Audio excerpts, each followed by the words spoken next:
নমস্কার বন্ধুরা, প্রিয়া রান্নাঘরে তোমাদের সুস্বাগতম। আজকে রান্না করবো হচ্ছে লোটে মাছ। এই দেখো লোটে মাছটা ধুয়ে হলুদ লাগিয়ে রেখে দিয়েছি অনেকক্ষণ আগে। এখন রান্নাটা শুরু করা যায়। চলো রান্নাটা শুরু করি।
দেখো আমার লোটে মাছ তৈরি হয়ে গেছে, রেডি হয়ে গেছে।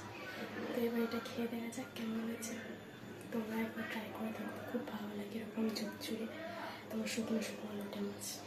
টাটা, আজকের মতো বাই বাই। তোমার সবাই ভালো থেকো, সুস্থ থেকো। আবার পরের ভিডিওতে দেখা হবে। টাটা।